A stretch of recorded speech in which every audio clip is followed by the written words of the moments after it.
que é esse aqui.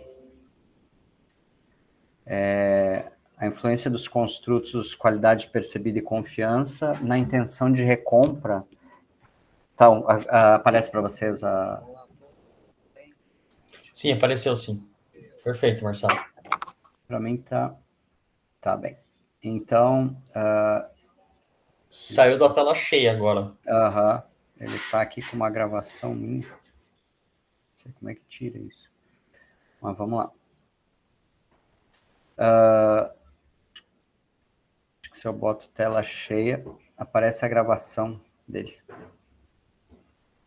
Mas se você passar no slide, no próximo ele continua? Acho que vai, porque tem outras gravações aqui. Não, mas pode ser assim também. Não Pode tem... ser assim, acho que melhor. Então, esse trabalho foi de um orientando meu, o Alexandre, junto com mais 2 colegas, que é a professora Magali e a professora Manuela. O tópico principal aqui para a gente... e aí a gente vai falar muito isso nas apresentações durante esta tarde, o quanto o mercado brasileiro é influenciado cada vez mais, né, pelo mercado do fitness, ou mercado do gym. Tem-se uma tendência de crescimento substancial, algo substancial, e aí assim a gente está falando em dobrar números nos últimos 30 anos, né? E a perspectiva aqui é o seguinte: as academias e esse mercado fitness, eles precisam identificar melhores possibilidades de manutenção dos seus clientes. E esse é um problema. Por quê? Porque esse é um mercado que ele tem alta rotatividade. Então, um mercado que é perto da onde a gente está falando aqui na Universidade Fevale, que é um mercado de uma cidade pequena, que se chama Ivoti. Nós fomos lá para fazer uma análise daquele cenário. É muito peculiar, é uma cidade muito pequena. Como referencial teórico, a gente já vem identificando, né, a relação entre a confiança, a qualidade percebida, tanto na lealdade quanto em intenções comportamentais dos sujeitos. Pensando no método, nós realizamos uma survey também aqui dentro dessa pesquisa. Essa pesquisa foi realizada em 2018, 2019. Um instrumento contou com 19 questões, sendo 14 relacionadas com os construtos da pesquisa. E aí depois as outras 5, sexo, faixa etária, tempo que já usa o serviço. A análise de dados foi utilizando o SPSS 22 e também o EIMOS 20. Com relação aos resultados, e mais pensando no perfil da amostra, a representatividade ali, a prevalência era de homens, e na casa de 55%, e de mulheres na casa de 45%. Considerando a faixa etária, aproximadamente 41% estava dentro ali de 21 e 29 anos. Com relação ao tempo de uso de academia, a maioria já tinha um certo, digamos assim, relacionamento, né, com o local. Não foi... Pensando novos membros, a gente via ali que não era... A maioria não era novos membros. Então, era um pessoal que já tinha certo relacionamento. E isso é interessante porque em localidades pequenas, né, e aí a gente vê que a questão cultural versa muito sobre maior relacionamento, sabe? E aqui essa região é de cultura alemã, Então, o pessoal, ele é bastante Caxias, vamos dizer assim. Na parte de purificação do instrumento, foi necessário, e aí eu chamo a atenção de vocês para o item Persqual e para o construto RepInt, que é o segundo e o terceiro, em que nós tivemos ali a necessidade de uma retirada. O construto percepção de qualidade teve uma variância extraída bastante baixa, chegou a 42, e nós tivemos que tirar 2 itens, e a intenção de recompra 0,40, nós tivemos que tirar 1 item. Purificado o instrumento, é importante dizer também que esse trabalho passou, esse instrumento ele foi adaptado, né? E também tivemos uma etapa anterior à coleta de dados para fazer um pré-teste, pensando na confiabilidade do instrumento, e aí nós utilizamos o alfa, e naquele período, naquele momento, o instrumento ficou ok, não teve problemas.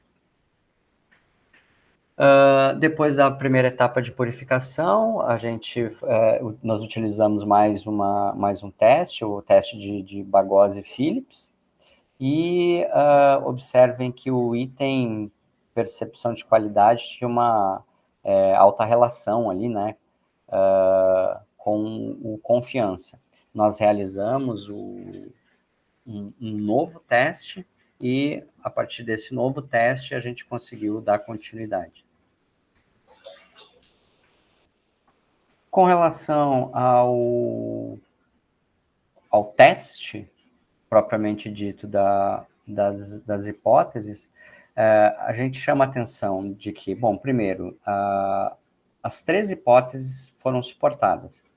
Percepção de qualidade, então, influenciando a intenção de recompra, confiança influenciando a intenção de recompra, e confiança influenciando a percepção de qualidade. Eu chamo a atenção só para o item para H2. Nota que a significância dele, ele está muito perto, tá ali, né, no fio da navalha, para o 0,05, né? Então, a gente entende ali que esse suporte, ele é um suporte,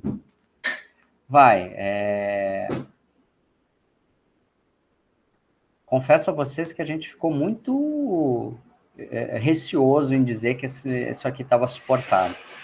Ele está muito perto de uma faixa que não dá suporte, né? Como considerações finais, os resultados já estão em linha com a literatura existente em outras áreas. Esse tipo de estudo pouco é utilizado no mercado fitness, principalmente em nível de Brasil, mas está alinhado com o que a literatura fala. A gente pensa que esses construtos, principalmente o construto confiança, ele precisa estar muito em pauta no mercado fitness, ele é quase que uma obrigação ter esse tipo de discussão.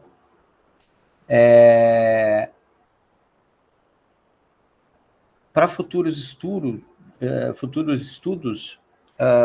sugere-se que utilize não a relação direta desses construtos, mas, por exemplo, a utilização de uma mediação ou de uma moderação dos construtos confiança, principalmente, na qualidade percebida, que a gente acredita que pode surtir um efeito diferente. Tá bem? Essas são algumas bibliografias que a gente usou, principalmente na parte da metodologia, mas eu chamo a atenção a estudos que são clássicos na área do marketing de relacionamento, que é Agustin e Singh, René Turreau, qualquer um do René Turreau, qualquer um do René Turreau aparece lá, antecedentes de lealdade, e o Morgan e o Hunt, e o Cedar Schmuck, Singh Sabol, também são construtos que a gente, autores que a gente usa bastante para esses construtos de relacionamento. É isso, coloco à disposição aí para a gente trabalhar as perguntas agora e deixo o meu contato aqui, pessoal, para posteriores conversas. Ok? Como eu estou fazendo também a mediação da apresentação, mas eu não vou fazer pergunta para mim, aí eu abro para os amigos aí fazerem as Vamos ver deixa o pessoal perguntar qualquer coisa. Eu tenho umas curiosidades aqui para te perguntar, Marcelo, mas vamos ver se alguém tem interesse em perguntar também. O pessoal que estava na sala também acompanhando.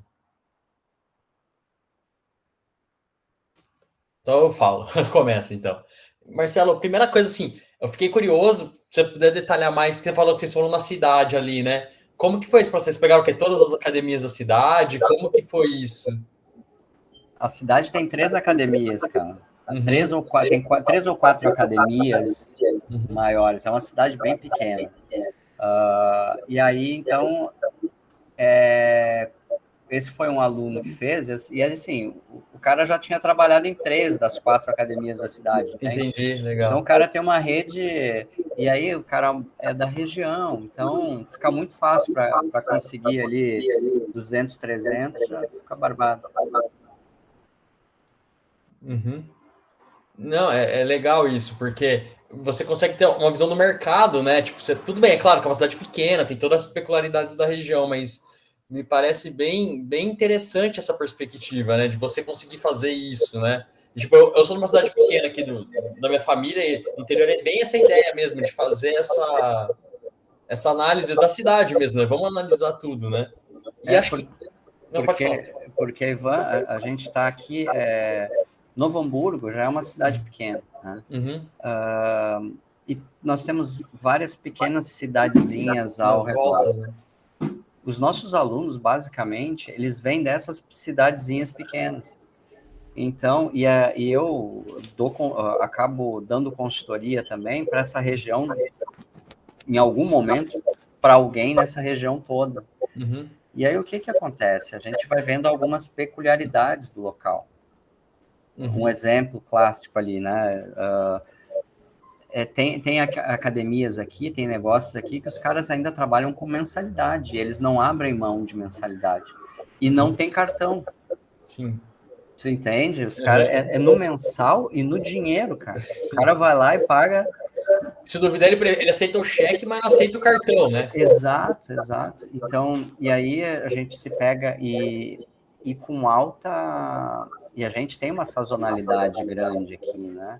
E aí a gente iniciou um processo aqui, há alguns anos atrás, de tentar planificar, ou seja, botar planos nesses locais, porque eles precisam ter um lastro financeiro de médio prazo, né? E a gente vê que é muito cultural isso aqui, tem muitas questões culturais. E a questão da qualidade, da confiança na prestação de serviço aqui, ele é muito ainda trabalhado, sabe? Acho que por ser pequeno, né? Eu acho que esse relacionamento que acaba tendo da cidade pequena vai interferir muito, né? Eu fui uma vez ali na academia do Marcelo, pô, o Marcelo um dia me respondeu de cara feia, eu nunca mais volto ali, né? Tipo, e aí você perdeu o cliente e a família do cliente, os amigos do cliente. É isso aí, cara. Nunca mais ninguém vai treinar ali. Não, na academia do fulano ninguém treina. Aqui na minha casa ninguém treina. Marcelo, se tu me permitir fazer uma ponderação, agora aqui em Campo Bom aqui ocorreu um fato bem anormal, assim, cara, tinha uma academia, né, no centro da cidade, agora recentemente, aí, fazem 2 meses, abriu uma outra academia, cara, quase que de frente uma para outra, né, e aí os professores da academia que já estavam atuantes, né, muitos dos professores ali sempre teve uma rotatividade bem alta. Rapaz, a academia nova abriu, levou os profissionais, né? A academia a qual já estava aberta ali, já com certa dificuldade. Aí tu trouxe essa questão do cartão. Esse era um fator que determinava, né? Tipo, eles não aceitavam, né? Então, dificultava muito a vida dos professores, até pela questão A que já estava antes não aceitava. A que já estava antes, isso aí. Então, tipo assim, os alunos acabaram migrando, os professores, cara, tipo, não mudou nada de logística, acabaram tendo um valor agregado maior, né? Então, a mudança ocorreu muito rápida e ficaram, acho que, 2, 3 professores, né? E pela última que eu fiquei sabendo agora, o professor, que era o único formado da parte tarde e noite, ele também mudou. E agora a academia só vai abrir até às 16. Então, o Elivel está falando de uma das cidades essas, que eu comentei antes, que é do lado uma cidade pequena também. Campo Bom, né? Tem o 15 aí, não tem? O 15 de Campo Bom? Tem o 15, isso aí, média aí de 70 mil habitantes aí. Sim. Mas você vê, e assim, né? A gente às vezes começa a discutir, e é interessante isso. Às vezes a gente, por exemplo, começa a ver as perspectivas de São Paulo, que você está discutindo Smart Fit, não sei o quê. Cara, você está discutindo um cara que não tem máquina de cartão de crédito, que hoje um ambulante na rua, por exemplo, em São Paulo, aqui tem para te pedir esmola com máquina, entendeu? No semáforo. E hoje cara, não é nem mais a questão da máquina de cartão de crédito, né? O link de pagamento, filho. Exatamente. É o link de pagamento, Galo. Não tem. Isso dinheiro hoje, quem tem no bolso exatamente. É um outro. E até pela questão de segurança, né? Eu gosto dessa discussão, sabe, eu gosto dessa discussão de ver o cara que não é o cara que está na grife do negócio. Porque esse, o bairro, né? Esse é o montantão. Esse é que é o grosso do negócio. As academias de rede top, essas são 3, 4, 5. Sim. Entende? Tem uma boa fatia e tal, mas assim, a massa do negócio, ela tá a mesma coisa dos clubes, os clubes de futebol. Exatamente. Aqui, tu falou do 15, a gente fez no primeiro, 2019, foi o primeiro CBGE que eu fui, eu apresentei um trabalho ali sobre marketing de relacionamento num clube aqui da região também, acho que era o Ivoti, aqui de Ivoti. Que eu pedi para o aluno assim, vai lá e traz a planilha de como tem as informações dos sócios. O cara chegou no dia da orientação, abriu a mochila e ele pegou e tirou um saco de dentro, sabe aquelas fichas quadriculadas assim? Amarelada, um saco. Aí ele disse assim, olha, eles me passaram isso aqui, mas disseram para devolver porque eles só têm isso. Não, mas cara. Dos sócios. Se os caras estavam em dia, sabe? O Ivan vai lá, paga, o cara assim, paga o dia tal, e assina aqui, o cara assina do lado. Então, é outra realidade. Aí pro futebol, cara, é outra realidade, é outro contexto. E é isso. E assim, só um parênteses. Eu ajudei, junto com a professora Flávia aqui, a gente escreveu um capítulo falando de marketing para um livro internacional que teve de academias, aí, né? Tipo, cenário de marketing de academias em vários países. Cara, foi uma discussão que a gente teve, foi essa. Falei, peraí, a gente vai falar da Smart Fit, que é uma realidade, e aí ou a gente vai falar da academia de bairro. Só que o problema é que você vai procurar, cara, quem estuda essa academia também, porque estudar Smart Fit, entre aspas, é fácil, né? Tipo, você vai lá, tem alguém para você falar, tá? Na academia de bairro tem trabalho, você tem que ir atrás. Então, é interessante esses trabalhos de vocês por isso, porque, tudo bem, a realidade é aí do Sul, mas, cara, é um começo, né? Porque às vezes a gente não tem nem base do que comparar, de fazer nada, entendeu? Pois é, mas eu vejo assim, ó, tá, a gente tá falando do Rio Grande do Sul. Aí sobe um pouquinho, vai para Floripa. Será que a realidade muda? Sobe um pouquinho, vai para Curitiba. Será que a realidade muda? Eu acho que não.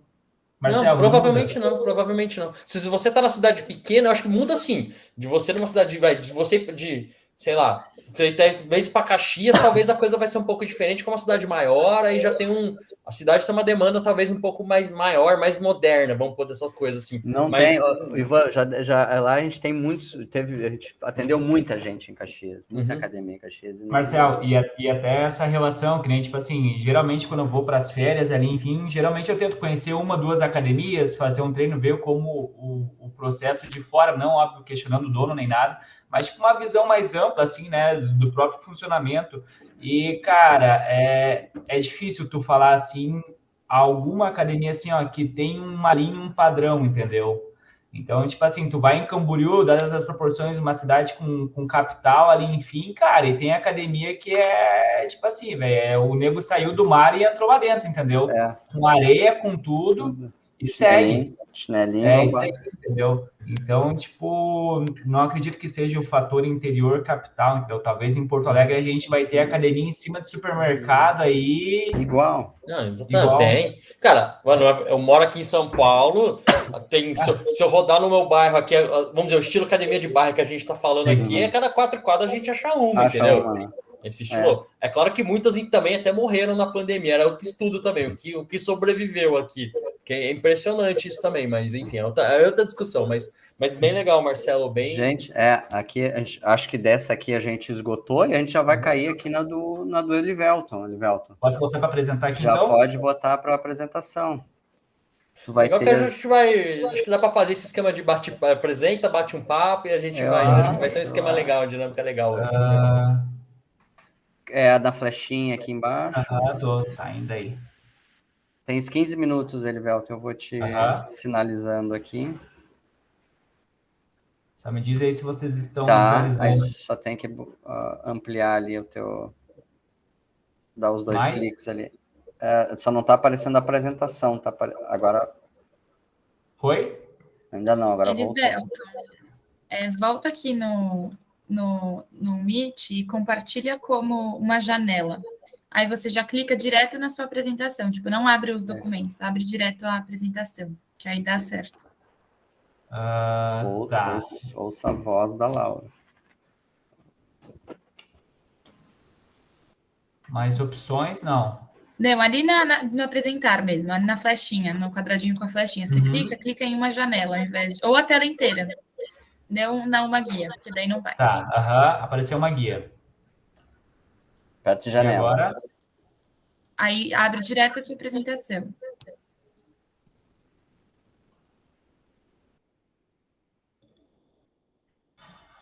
Foi?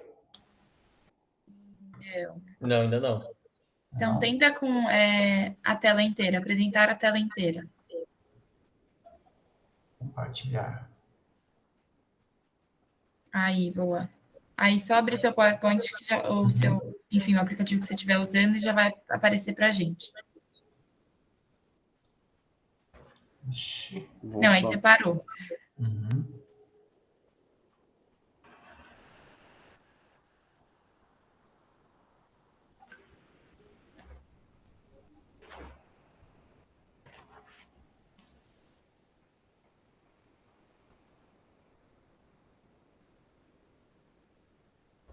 E agora, para mim escolher... Abre a sua apresentação, agora.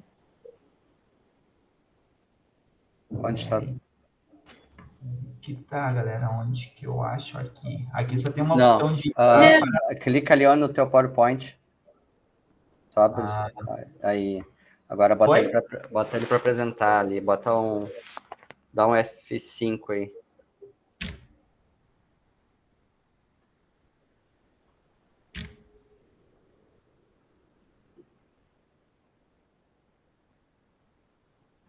Não.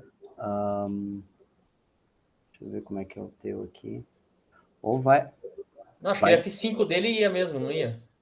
Vai de novo ali na apresentação. Amplia ela ali. Amplia ela. A apresentação. O teu PowerPoint. O PowerPoint. Tá, aí. Tô aqui no PowerPoint. Bota ele assim mesmo. Pode ser assim. Posso ir falando aqui, então? Pode. Então, galera, o meu trabalho foi feito aqui na cidade de Campo Bom, tá? A gente pegou 3 academias, né? O título é A Percepção de Valor de 3 Academias na cidade de Campo Bom. O intuito era de tentar entender, né? A gente sabe que hoje no Brasil a gente tem uma rotatividade muito grande de alunos, né? Ou seja, eles ficam média aí de 6 meses, a gente até estava debatendo no trabalho anterior sobre, e a ideia era de tentar entender o porquê dessa rotatividade, até mesmo para futuros estudos, nós temos alguns pontos aí. A gente sabe que esse mercado movimenta cerca de 2,5 bilhões, né? É o maior setor na América Latina, São mais de 7 milhões de alunos no Brasil. O Brasil é o segundo maior em número de academias. E Campo Bom, que é a cidade onde foi realizado, né, esse trabalho, tem cerca de 21 academias de musculação, ok? O problema da pesquisa: quais são as variáveis de maior influência na percepção de valor dos clientes de 3 academias na cidade de Campo Bom? Os objetivos: identificar os atributos de maior influência na percepção de valor de clientes de academias de diferentes segmentos na cidade de Campo Bom, identificar o perfil dos clientes das academias, apresentar uma relação entre as variáveis e o perfil das academias. Então, aqui, galera, a gente não vai citar os nomes das academias, tá? A gente vai nomeá-las como A, B e C. O método foi o quantitativo, fornecendo informações que podem ser quantificadas, classificadas e analisadas. Exploratória, com o objetivo de descobrir ideias para ajudar a entender o problema e um fenômeno. As referências aqui, Kotler, Eisblum, valor percebido, Slater, e as dimensões de valor percebido de Patrick 2002. Essa aqui a gente fez alguns ajustes, né, para a nossa realidade. O método: foram, então, analisadas um total de 422 clientes. A academia A, né, que era uma academia a qual eu trabalhava, né, tinha 110 clientes, a gente avaliou 106. O valor do ticket médio era de 1,69, ok? Essa academia é a mais recente, ela tem cerca de 4 anos, é uma academia super moderna, né, onde as pessoas que a frequentam têm um status, digamos assim, né, um poder aquisitivo maior. A academia B, né, total ali de 220 clientes, se eu não estou enganado, a gente avaliou 200 clientes, né, o valor de ticket de média um pouquinho mais baixo, né, R$ 122, só que é uma academia quase que um centro, né, ela tem quadra de tênis, tem piscina. Então, a gente tem o serviço de musculação, é quase um centro esportivo, né? As 3 academias se diferem, né, com seus perfis, características, enfim. E a academia C, com 120 clientes, valor do ticket médio semelhante à da academia B, R$ 112, com uma consideração, né? O tamanho dela são 147 metros quadrados, ou seja, é quase que uma sala, sendo que a segunda academia, a academia B, tem cerca aí de 2.500 metros quadrados, e a primeira aí tem 1.100 e alguma coisa, beleza? 1.170 metros quadrados. Então, são 3 academias, 3 propostas de atuação totalmente diferentes, e a gente visou entender aí o porquê de cada aluno estar vinculado a elas. O método, como eu falei, foi um método adaptado, né, a Serperval de Pedro, que teve como objetivo mensurar o valor percebido em serviços de navios cruzeiros, algumas outras referências. O instrumento, né, custo comportamental, valor, preço do serviço, qualidade do serviço, valor emocional, reputação do serviço, algumas ponderações que o Marcelo ressaltou no trabalho anterior. O método: foram 4 questões referentes ao serviço emocional, 5 questões referentes ao valor do serviço, 4 questões referentes à reputação do serviço, 8 questões referentes à qualidade do serviço, né? Um total de 21 questões, aonde uma estrutura de 5 pontos, 1 discordo totalmente, 5 concordo totalmente. E, ao final, foram agregadas mais 2 questões referente ao perfil dos clientes, sexo e idade. Um pré-teste foi realizado com 15 alunos devidamente matriculados em suas academias e, de forma aleatória, foi selecionado 5 de cada academia para verificar a confiabilidade das escalas. O método, então, foi o Alpha de Convert. Foi possível verificar a confiabilidade das escalas, o qual é classificado entre 0 e 1, porém, quando apresenta um valor de 0,6 ou menos, indica uma confiabilidade de consistência interna não satisfatória. Foram excluídos itens AR3, AR4, AQ8 e somente a questão da academia AQ3 foi excluída. Após a exclusão, os resultados apresentaram valores sugeridos de 0,69 e 0,60. Após a coleta dos dados no formato físico, foi utilizado o programa do Microsoft Excel 2010 e para análise dos dados, os softwares, né, Science SPS 21.0. Para análise dos dados, optou-se pela análise fatorial exploratória, AF, que é utilizada para redução e resumo dos dados. Método de rotação Varimax, que tem 0.40 como nível mínimo para a interpretação da estrutura. Teste de adequação de amostra de Kaiser, KMO, esfericidade de Bartler, Hart 2009. O teste de KMO representa um índice para quantificar o grau de intercorrelações entre as variáveis e a adequação da análise fatorial, variando entre 0 e 1. Análise de resultados. A Academia A, a qual tem um poder aquisitivo maior, teve como público predominante o feminino, com 58,5%, o masculino teve 41,50%, e agora tem um fator interessante que é a correlação com a idade, né? Então, até 18 anos nós temos 9,4% de alunos, 19 a 28, 29,2%, agora 29 a 39 foi o que teve o maior número.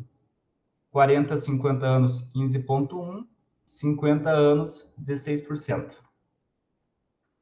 Já da Academia B, feminino, 45,5%, masculino, 54,50%. Mesma proposta ali, 29 a 39 anos, predominância, 18 anos, 16%, 19 a 28, 23%, 40 a 50 anos, 15,5%, 50 anos, 21%. A Academia C, feminino, 43,10%, masculino, 56,90%, e aí, novamente, essa correlação com a idade aqui, 18 anos, 21,6%, 19 a 28, 22,4%, 29 a 30 anos, 20,7%, 40 a 50, 19%, 50 anos ou mais, 16,4%. Em relação à análise de resultados, né, o público predominante das três academias ficou entre 29 e 39 anos, com 105 alunos. Com 103 ficou a faixa etária entre 19 e 28. Mais de 50 alunos, mais de 50 anos, com 78 alunos. 40 a 50 anos, com 69 alunos. Menos de 18 anos, com 67 alunos. O gênero predominante é o masculino, com 219 clientes. Em relação à Academia A, foi analisar, então, que o valor do serviço preço, né, foi pré-determinante, aonde, óbvio, com condições, né, com um ambiente mais favorável, com equipamentos mais modernos, né, e também com um preço maior, foi percebido o valor do serviço, com as perguntas: esta academia é econômica? Quantas ações de fidelização, promoções e pacotes são viáveis? E o valor investido nesta academia é justo? Abaixo um pouquinho ficaram a qualidade do serviço e aspectos emocionais. Em relação à análise de resultados da Academia B, a qualidade do serviço, né, onde os professores possuem competências necessárias para atuar em primeiro, a academia tem uma boa reputação e os professores são atenciosos, com 3,13. E abaixo um pouquinho o valor do serviço, preço. Já a Academia C, os aspectos emocionais, né? Por ser uma academia mais pequena, mais compacta, 2 professores no máximo se revezando, né? Então as pessoas ressaltavam essa questão de se sentir parte desta academia, né? Tem prazer em frequentar esta academia. Os professores possuem competências necessárias para atuar, né? Posterior viam o valor do serviço, preço e a qualidade do serviço. Em relação à conclusão, o mercado de academias está em alta e cresce dia após dia. Mensurar as dimensões de valor percebido se mostrou de grande valia para as 3 academias envolvidas, que através desta pesquisa poderão avaliar a percepção de seus clientes em relação aos seus serviços oferecidos, podendo melhorar suas estratégias na prestação de serviços. Isso aí, galera, estou aberto para dúvidas. Ok, Livelton, obrigado. Pode parar ali de compartilhar a tua apresentação ali, parar a apresentação. Abrimos para as perguntas. Quem quiser contribuir também. Eu posso ter vários palpites aqui que eu fui marcando. Vai lá, Ivan. Vamos lá, a primeira coisa, Eliveto, seu N é sensacional, cara. Pô, você pegou 95%. Você não teve nem amostra. Se você parar para pensar, você pegou todo mundo, né? Tipo, isso é sensacional, estatisticamente falando. Cara, você não teve amostra, você pegou a população total quase, né? Então, isso é bem legal, cara. O que acontece, né? Eu tive vivência nas 3 academias, né? Nem a Academia A, a qual eu trabalhei já um período, né? Eu trabalhei 6 anos nela, né? Então, tipo, quase que ajudei a construir ela. Logo quando ela fez, eu acho que 6 meses eu já ingressei nela, né? Eu saí de uma academia para estar ingressando com ela nesse projeto novo. Então, era um projeto bem audacioso, assim, para a cidade, né? Já a Academia B, né, por eu ter praticado triatlo, entre outras atividades, também frequentava muito quando mais novo, né, o centro, né? Então, ali, tipo assim, era dadas as proporções para quem tinha menos condições, né? Tu pagava um valor ali mais baixo e tinha várias possibilidades dentro do espaço, né? E a Academia C, ela é muito interessante porque ali é o único lugar na cidade onde tinha um professor capacitado para o Ironman, triatlo, 42, né, corrida, enfim. Então, tipo, as 3 academias tinham essas diferenças peculiares, né? E até a questão da idade, uma mais recente, a outra, a Academia B, 23 anos já na cidade, né? Agora vamos botar mais uns 2 aí, 25 então. E a terceira ali, com 13 anos, 14 anos já em meia idade, né? Então, é bem interessante essas diferenças entre elas, né? Não, e aí, mas 2 coisas. É uma coisa que eu achei que faltou no seu trabalho, que você poderia, se for fazer, replicar esse estudo, pensar, é pegar mais informações das pessoas, né, do público, não só sexo, idade, mas pegar, por exemplo, estado civil, renda, que eu acho que como você tem acesso a essas pessoas, né, essas informações permitem depois definir um perfil mais detalhado, né? Tipo, o cara de meia idade é o cara que é divorciado, essas coisas aí que depois dá para brincar. E por fim, talvez uma sugestão, na verdade, 2 coisas. A primeira que eu achei legal, que a primeira eles falaram que o preço não era uma academia cara e ela era mais cara, né? Tipo. Mas é questão do status, né? Exatamente. É onde tu se sente, né? Tipo assim, dadas as proporções, eu pago mais, mas eu vou aqui, entendeu? Tipo, eu não vou encontrar o Marcelo lá, digamos assim, entendeu? Então, tipo assim, abre-se um caminho, um mar ali entre elas, né, no caso, né? E os resultados também, acho que uma outra etapa desse estudo é a gente pegar o mesmo N ali que já está pronto e tentar modelar ele para ver o que acontece. Ou rodar tudo junto, talvez. Rodar tudo junto. Joga tudo e vê o que acontece. E o que é interessante, né? Às vezes uma cidade pequena, tem lá número X de academias, aí tu bota uma outra academia, um outro negócio, e tu acha que todo mundo é teu concorrente. Daqui um pouquinho, esses caras ali não são concorrentes, porque olha o que entra de percepção de valor dos sujeitos ali dentro.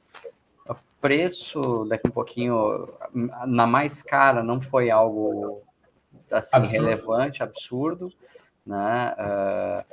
Questões de questões sociais, questões de... E tu vê, questões de estética, por exemplo, não é pouco exploradas. Sim.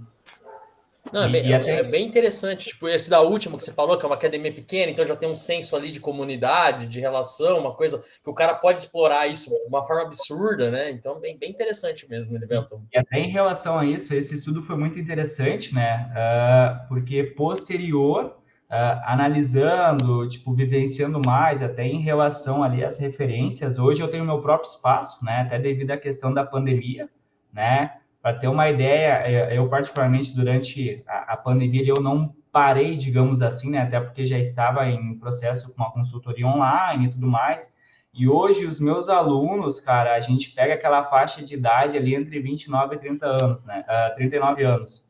Então, todos os meus alunos ali, ou a gente fazia videochamada, eu tinha a academia, dadas as proporções na época fechada, a gente ia aqui no parquinho aqui, que eu tenho uma escadaria, enfim, atendia 1, 2 alunos no máximo, né? Então, a gente deu essa sequência e, posterior, eu comecei a perceber que não era mais o ambiente, entendeu? E sim realmente a aula. Então, acabei estruturando um espaço na garagem da minha casa, né? Meu sogro, na verdade, do meu sogro, na verdade, né? Tinha 3 espaços ali para carros, para caminhonetes. A gente depois acabou fazendo um pergolado. E hoje essa relação com o cliente é fundamental, entendeu? Não importa o que tu tem de equipamentos, ou a forma o qual tu prescreve o treinamento, e sim essa questão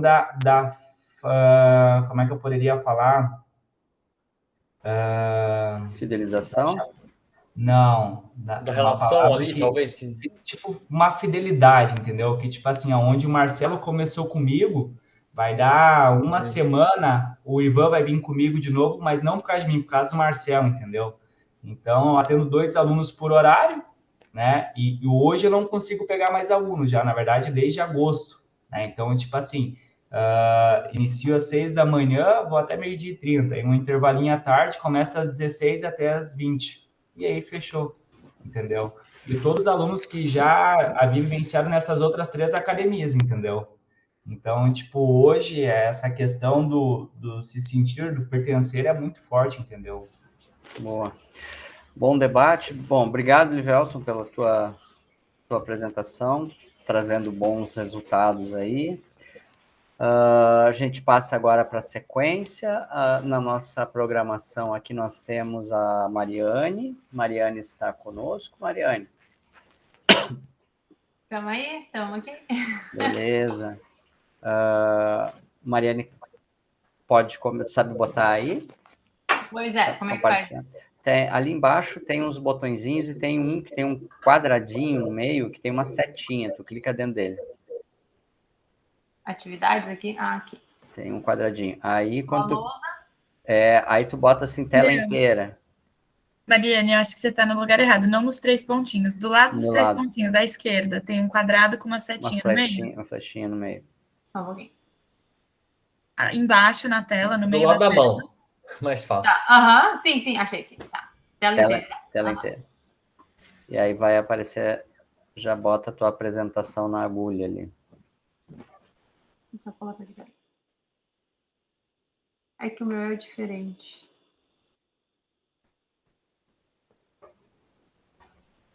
Não parece pra mim. O que é? Quando tu clicou no quadradinho com a setinha no meio, o que apareceu? É que para mim apareceu lá em cima permitir o Meet do Google. Veja sua tela, ok? Ali. Deixa eu só. Você tem que permitir isso aí. Aham, tá. Só um pouquinho.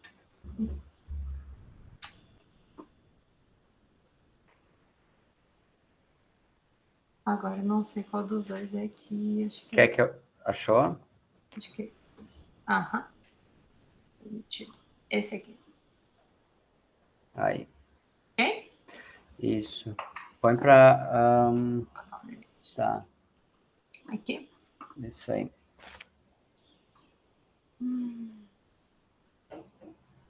Isso.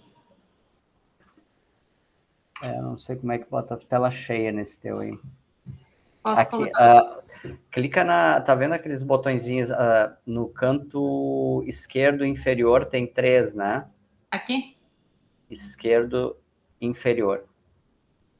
Tem 3. Aqui? O primeiro... Isso aí. Aqui? Vamos ver. É para apresentar. Clicou nele? Aham. Isso? Não foi, mas tudo bem. Vai... Ué? Você compartilhou a tela do aplicativo.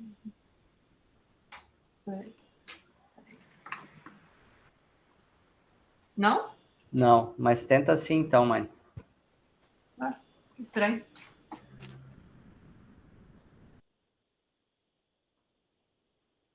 Aqui aparece, senhor. Sim, tá aparecendo. Pode ir com ele assim, a gente vai... Tá. Então, O nosso trabalho, então, é sobre o comportamento do consumidor no mercado fitness físico versus virtual. Eu entro um pouquinho no que a Elivelton estava falando antes ali.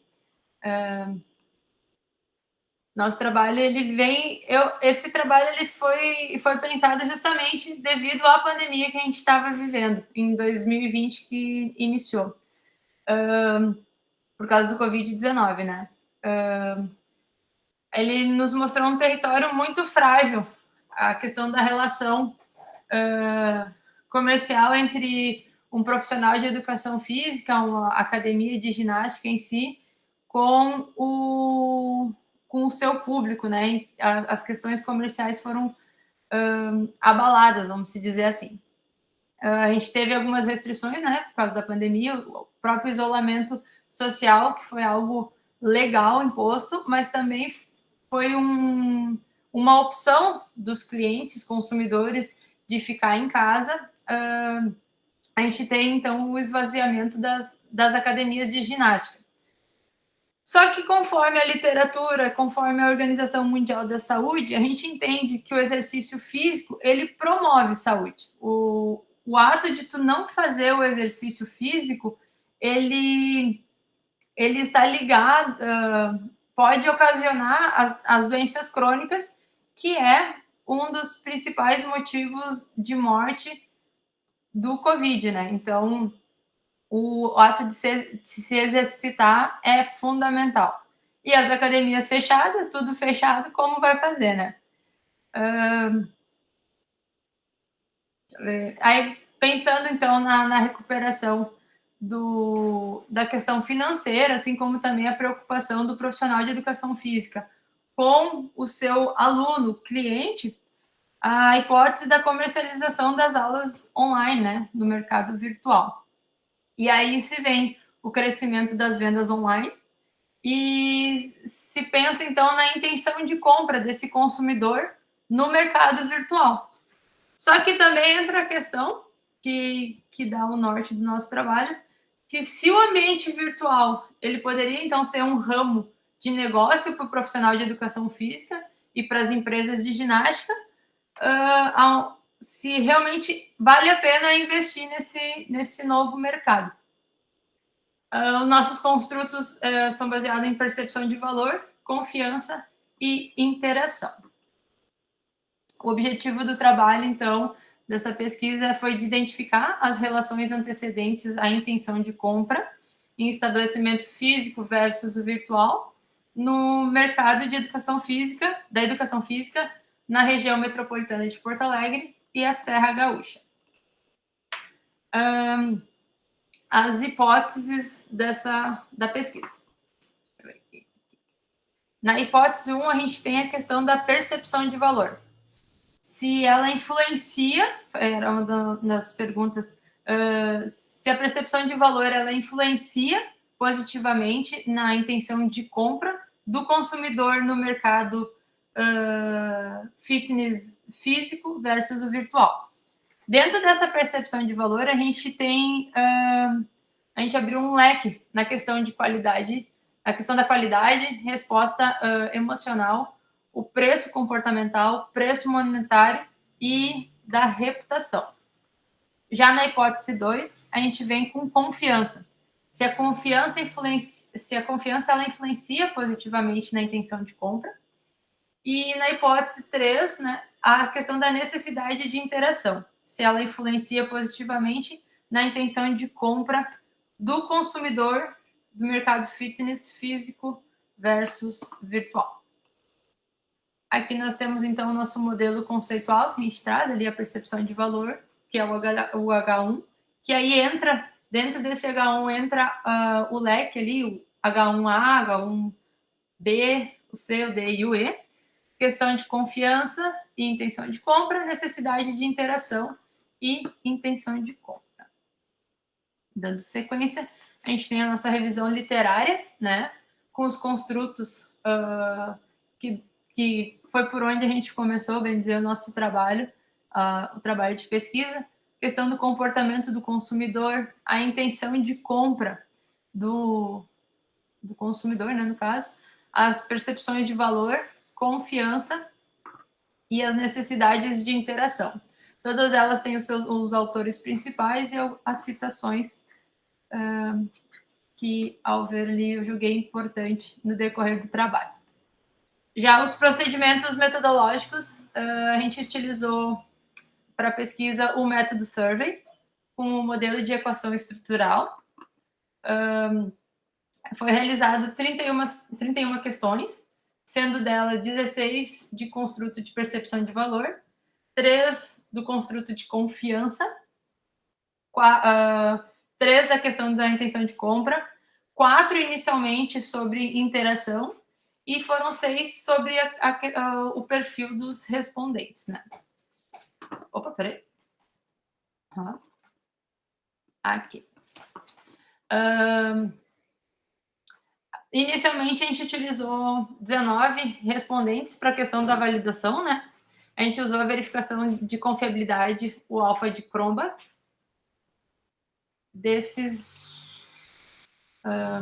No total, foram 161 participantes, né? 61 entrevistados. Dentre eles, 71% é do sexo feminino, com idades entre 24 e 29 anos. São... Deixa eu passar aqui. Com ensino superior incompleto, né? Ali, 47,8% dos respondentes. E aí, no que diz respeito às análises dos construtos, a gente, então, tem o alfa de Cronbach, a confiabilidade composta, enfim. No primeiro momento, a gente fez para fazer o teste, né, com os participantes, a gente pôde observar que aqui no número de itens aqui do construto de interação de compra aqui, a gente não atingiu a porcentagem suficiente de confiabilidade ali de alfa de Cronbach. Então, a gente teve que reduzir um item e a gente passou de novo pela questão da purificação, né, dos dados, onde a gente, então, obteve, dentro do acordo 0,75 aqui agora, de 0,57 a gente passou para 0,75, e aí a gente mantém a confiabilidade composta, o AVE aqui também, dentro do esperado. Aí a gente aqui tem o teste de viabilidade discriminante, né? Onde o AVE, o R2, né? Ele deveria ser menor que os valores do AVE, e quando a gente atingiu esse valor aí, não foi necessário fazer nenhum outro tipo de teste, porque aqui a gente já conseguiu a validação da pesquisa. Aqui nós temos as cargas de construto do modelo conceitual, então. A gente pode ver que todos os coeficientes, coeficientes padronizados e os respectivos níveis, né, são de significância, estão todos dentro do padrão ali, e todas as hipóteses, então, elas são suportadas, todas as hipóteses da pesquisa. E aqui a gente vem para a análise dos resultados, então, que os indicadores, eles apresentam que... Peraí, não é. Aí a gente vem a questão da análise dos resultados sobre a qualidade, que o ambiente físico, ele é um elemento presente, principalmente quando está associado ao atendimento. Conforme Patrick nos traz aqui, que a dimensão que essa dimensão ela está relacionada às especificações, à harmonização ao uso e ao conjunto de fatores que agradam ou não ao consumidor. Então, a questão do atendimento, a necessidade que o consumidor e o cliente do mercado fitness tem de interação com o profissional, com o ambiente onde ele está inserido, a questão de equipamentos, né, o movimento, que podem auxiliar eles no movimento, isso acaba fidelizando mais o consumidor, entende isso como qualidade. Na questão já da resposta emocional, o ambiente físico, ele transmite para o consumidor, para o cliente, a sensação de alegria, do encantamento, do engajamento, como o Patrick nos mostra ali, como o bem serviço faz o consumidor se sentir, né? Então, a gente pode observar isso na pesquisa também.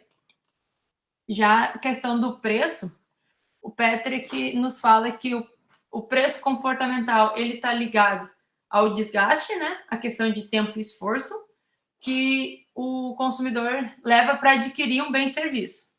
Já o preço monetário, ele é um valor financeiro. Ele é aquele dinheiro gasto, ele é o físico, né? Vamos se dizer assim. E o consumidor, ele, ao analisar a pesquisa, ele é vulnerável, sim, ao preço. No estabelecimento físico, ele entende que é mais fácil de comprar. A compra ela é mais rápida. Já no virtual, ele entende que é mais econômico. Então, ele fica entre o físico e o virtual, ali é a diferença. Já na questão da confiança, a segurança que o cliente tem, tanto a segurança do exercício, né, por estar assistido por alguém diretamente, por ter a questão do toque, por estar junto ao profissional, mas também a questão de segurança da sua privacidade, dos seus dados. Ao realizar uma compra, ele tem a garantia que seus dados eles estão guardados, né? Principalmente no físico. No virtual, às vezes pode acontecer de... Mária, a gente já está estourando o tempo. Tu consegue já fazer as considerações finais? Sim, eu posso dar uma pulada aqui. Daí entra ali a questão da confiança e depois a interação, as vantagens, enfim.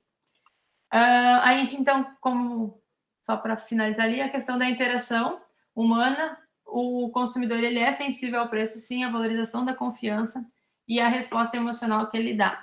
A maioria das academias hoje, elas perdem a oportunidade de desenvolver um relacionamento com os clientes por não conhecer realmente o seu público-alvo. Eles acabam focando mais em clientes novos do que propriamente os clientes que estão dentro da academia, né?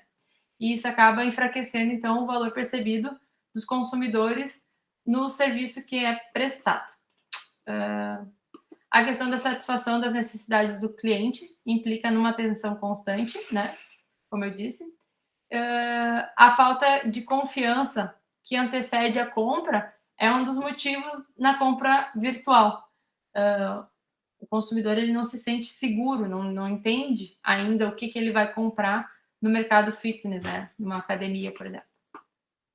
E, por fim, então, mais pesquisas nesse ramo se faz necessário para entender melhor esse consumidor, entender melhor as características desse consumidor que faz, então, a compra no ambiente virtual. É isso. Aqui tá as referências. Tá joia, obrigado, Mari. E agora, como é que eu cancelo aqui? Pode só parar de compartilhar. E a gente já vai abrindo para as... Desculpa por tomar tanto tempo. Quase nem gosto de falar.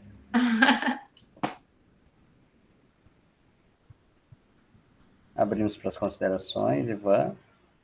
Ver se alguém quer falar, senão eu vou comentando aqui. Já vai comentando. Não, e é legal que a conclusão da Mariane vai justamente com o que o Elivelto falou lá, né? Toda a questão ali de ter o relacionamento, a proximidade, que o Elivelto falou do caso dele, né? Que ele consegue manter os alunos, tudo isso, e acho que isso ficou... de certa forma, você comprovou o que ele percebeu na prática ali com os alunos dele falando, né? Então é bem legal, bem interessante a pesquisa, eu achei bem elaborado, bem redondinha mesmo. Você fez uma discussão legal ali com as referências ali, tem uma conversa legal ali, então parabéns mesmo, assim, acho que ficou bem amarrado mesmo. Ivan, posso fazer uma pergunta? Óbvio. Por favor. Na verdade, queria escutar, né, da Mariane aí, do Marcelo. Meu nome é Pedro, tá? Prazer conhecê-los aí, prazer, Mariane. Marcelo, a gente já havia se encontrado e conversado. É um assunto muito interessante que vocês trouxeram, né? E eu queria escutar de vocês o seguinte: realmente, de fato, o mercado fitness virtual, né, já vinha crescendo pré-pandemia e explodiu durante a pandemia. Nós temos aí aplicativos como Queima Diária, WeBurn, e o próprio Fit and Wear, né? Eu acho que a queima diária é o referência aí, seria o aplicativo referência hoje no país, com quase 400 mil, aproximadamente 400 mil usuários, né, na queima diária. E vocês tocaram num ponto interessante, que é, obviamente, a sensibilidade ao preço, né? Então, esse consumidor virtual, ele é sensível ao preço. E aí eu queria escutar de vocês o seguinte: obviamente, eu falo muito isso, existe público para os dois tipos de atividade, o presencial e o virtual, porque eles têm comportamentos diferentes, né? A percepção do virtual e o que o virtual que eu digo assim, né? As pessoas que consomem o fitness virtual, elas têm expectativas diferentes dos que consomem de forma presencial. Eu queria escutar de vocês isso, se existe de fato mercado para ambos, se o virtual veio para concorrer diretamente e para tirar clientes do meio físico, enfim. Eu gostaria que vocês falassem qual que é a percepção de vocês aí, visto que vocês fizeram essa pesquisa, e muito interessante, por sinal. Eu queria escutar um pouco de vocês aí, ou se não, se realmente são comportamentos diferentes, que podem, inclusive, um agregar ao outro. Eu queria escutar um pouco de vocês. Obrigado, viu? Mari, quer responder?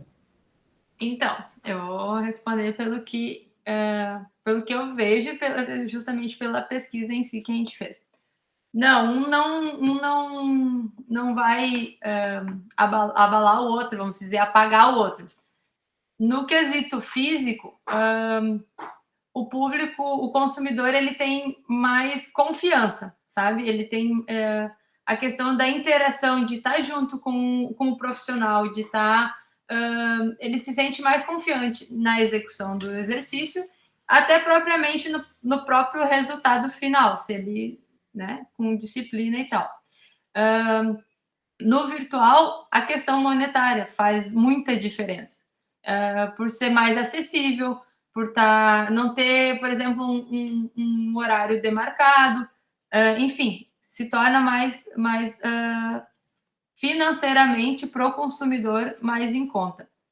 Mas eu acredito que os dois possam andar lado a lado, assim como o mestre Salvador ali trouxe para nós a questão de como está funcionando lá em Portugal, que provavelmente, por exemplo, se você é aluno de uma academia, você não consegue ir na aula, o professor já coloca ali a aula online, tu pode executar em casa também, tu não precisa ir até a academia.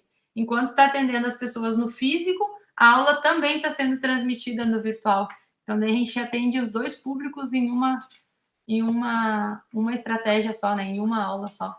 Então, eu acredito que talvez para o Brasil possa estar chegando essa modalidade também, em breve, decorrente à pandemia, decorrente ao vírus aí que pegou todo mundo. Acredito que é uma modalidade que pode ser que venha a crescer aqui também. Sem dúvida, eu acho, sem dúvida, Mariana. E você tocou num ponto que é fundamental quando a gente fala de comportamento de consumo, né, e que nós vimos esse crescimento do virtual, é a comodidade. Que o virtual, a atividade do virtual traz essa comodidade para os clientes. Hoje nós, principalmente quando a gente fala em grandes centros, né, e Marcelo, Mariana, a gente fala em grandes centros como São Paulo, até mesmo aqui Belo Horizonte. A queima diária, inclusive, é daqui, eu estou de Minas, né, a queima diária é de Belo Horizonte. Então, numa sociedade onde cada vez menos nós temos tempo, né, por diversas questões, outras questões como trânsito, enfim. Então, muitas pessoas optam pelo fator comodidade. Então, acho que, de fato, essa comodidade influencia diretamente, não vou dizer na migração, né? Podemos até dizer migração, muitas pessoas migraram do virtual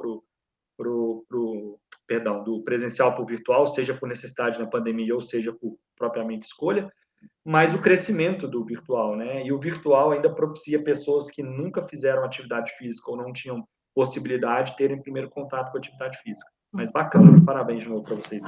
Ô Pedro, hoje a gente tem a palestra ali do Mercado Fitness mais à noite e nós vamos falar sobre isso, cara. Nós vamos bater um papo forte lá, o que está acontecendo na Europa com relação, quais são os caminhos da Europa com isso também, a professora lá de Portugal vai trazer isso para a gente, e a gente vai bater muito, muito nessa tecla aí, muito nessa tecla, vai ser bem interessante. Legal. Estarei presente lá para escutar. Ótimo. É um mercado que é algo que eu trabalho também, é um mercado que me chama atenção. Mas obrigado de novo, viu? Obrigado mesmo. Chama atenção na questão ali desse mercado que a Mari também que é uma das cidades assim que a gente trabalhou. A gente está falando aqui de Ivan, que a gente tinha comentado antes das cidades ali ao entorno da universidade. Agora eu vou apresentar mais um trabalho que é a quarta cidade. São cidades pequenas, sabe, Pedro? Para essas cidades pequenas, a virtualização ela é sem dúvida, miúda, ela é sem miúda, dúvida. Dentro daquele teu espectro de, sei lá, 200 alunos, 150 alunos, 1, 2. Diferente, por exemplo, das capitais. Na capital, não. Na capital, tu vai ver que o negócio, na cidade maior, tu vai ver que o negócio ele tem um impacto bem mais considerável. Exatamente por conta daquilo que tu falou ali, de trânsito e tudo mais. Ótimo, então, acho que já vou tocando aqui. Obrigado, Mari. Obrigada, prof. Até mais. Valeu. Vou tocando aqui já a próxima apresentação, que é mais uma nossa aqui. Deixa eu botar aqui na nossa janela. Vou compartilhar aqui com vocês.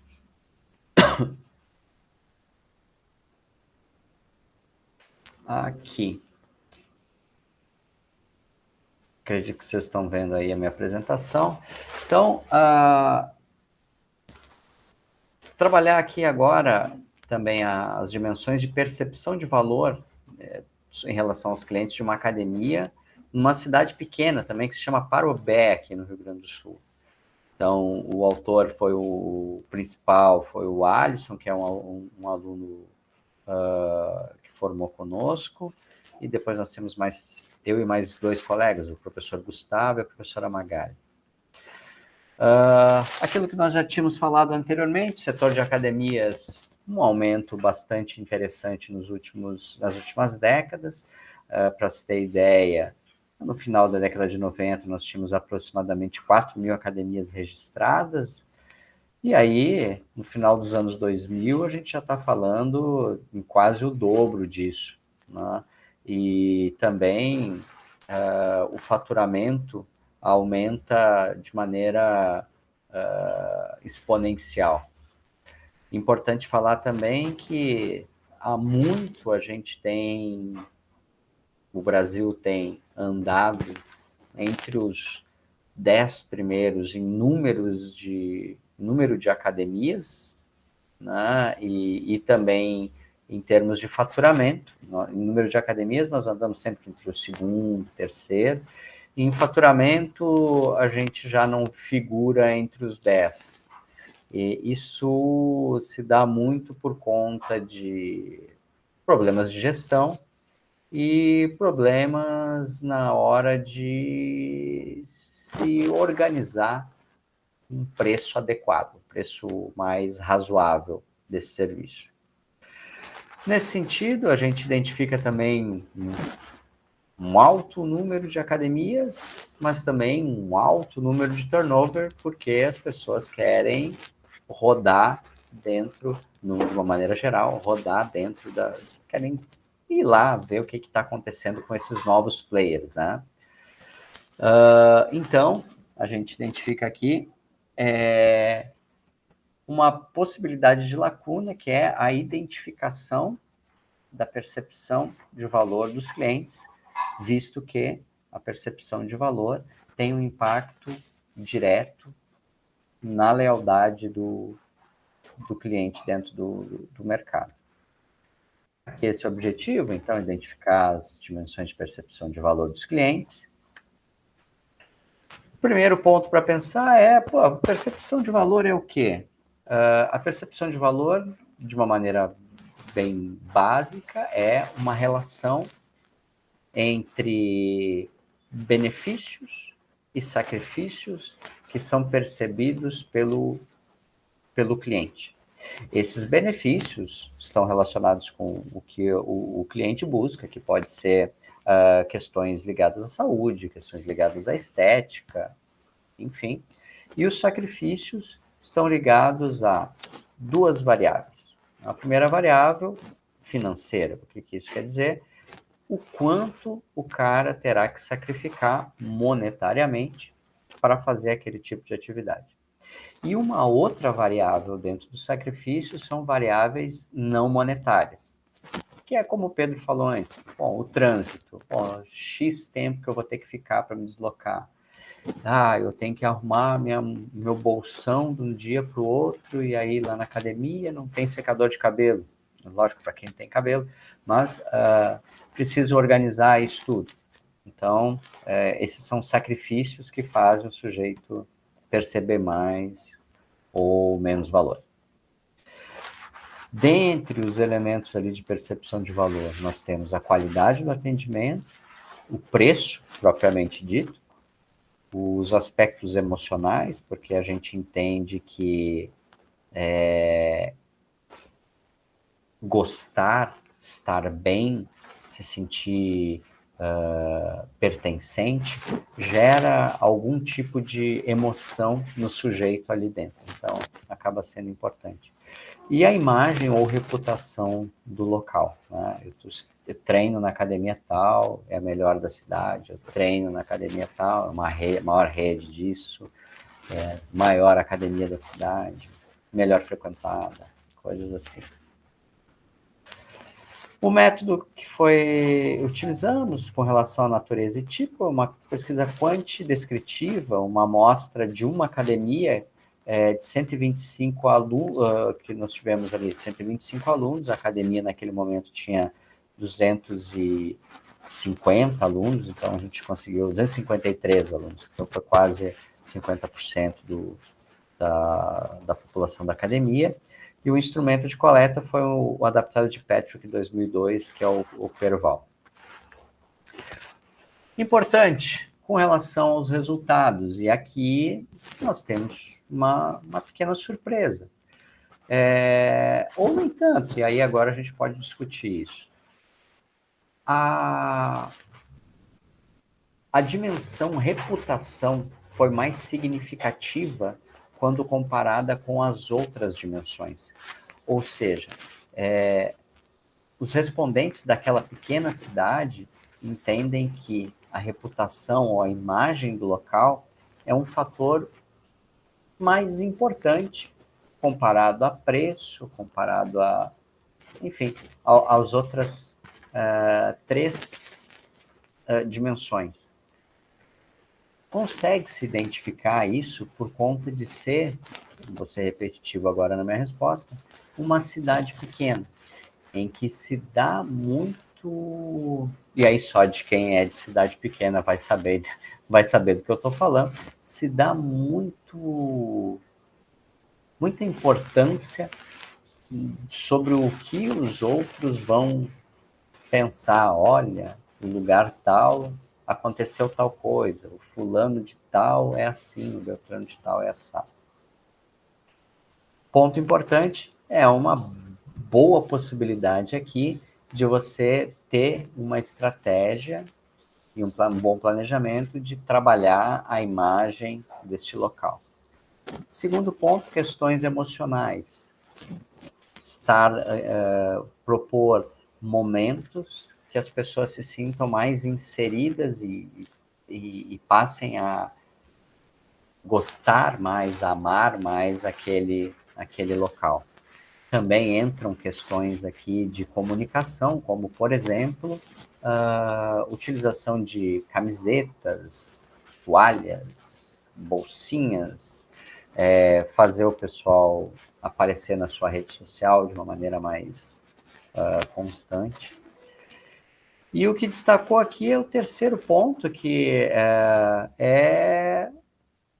preço veio por último nisso tudo. Então, imagem e aspectos emocionais, nesse caso, foram mais importantes que o preço. Contribuições e implicações. Como considerações finais, a reflexão sobre a importância da manutenção da imagem, como eu tinha comentado anteriormente, e entende-se aqui que a reputação ela acaba sendo importante não só do local, mas também dos seus professores, dos seus profissionais. entende-se aqui que é legal a gente também trabalhar um RH bem estratégico para proporcionar a identificação disso por parte dos profissionais e colaboradores.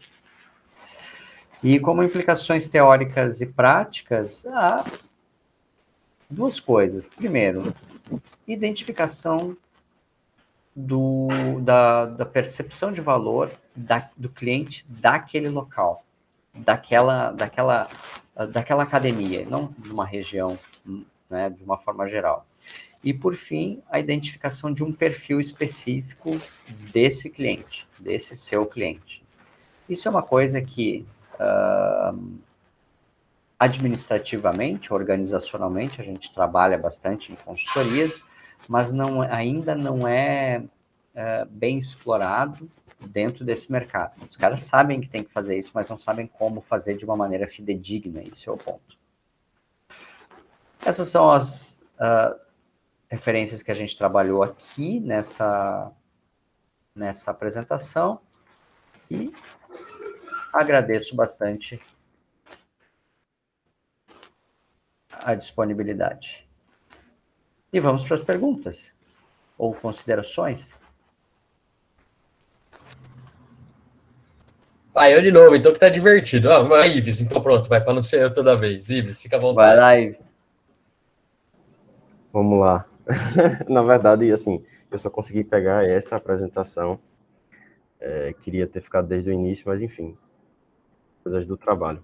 Mas assim, parabéns, Marcelo. Deu para entender a proposta de vocês, realmente é interessante. E na verdade eu fui pensando, né? Esse exercício de apresentação, né? Eu acho que para a gente que está vendo, acho que é um exercício bom ir pensando, né? O que é que eu posso perguntar que vai ajudar, né? O que é que eu posso, além das dúvidas, claro, que tiverem. E o que me veio na cabeça, assim, é se de alguma forma, não sei, as características da amostra são uma amostra, não vou dizer pequena, né? Para a realidade da academia, é quase 50%. Mas se a característica da amostra, ela pode, de alguma forma, ter influenciado isso, esse resultado, se vocês acreditam nisso. E se vocês pensam no futuro, por exemplo, em estudar, aliado a isso, alguma variável, seja talvez moderadora, não sei, eu fazer uma análise multigrupo, no sentido de que conseguir perceber a identificação das pessoas com a academia, ou aquele conceito de attachment, com o apego da pessoa com a academia, de que forma que ela consiga se sentir representada, ou aumente a autoestima a partir da presença na academia, né? Então, talvez pessoas com maior identificação vão ter uma avaliação desses itens, e uma pessoa com identificação mais baixa, ou com esse apego mais baixo, possa ter essa avaliação de itens para outra dimensão, talvez a relação preço-valor, né, como estava ali. Talvez a pessoa possa considerar mais isso. Então, são esses dois pontos que eu pensei.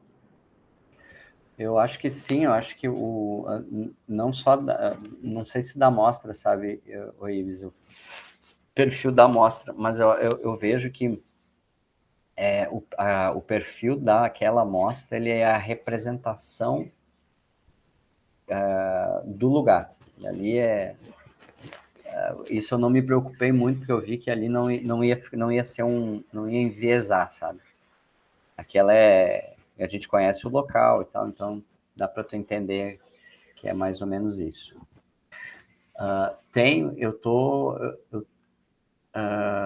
Eu tenho tentado incluir, nesse primeiro momento, eu tenho tentado fazer assim com os meus estudantes aqui.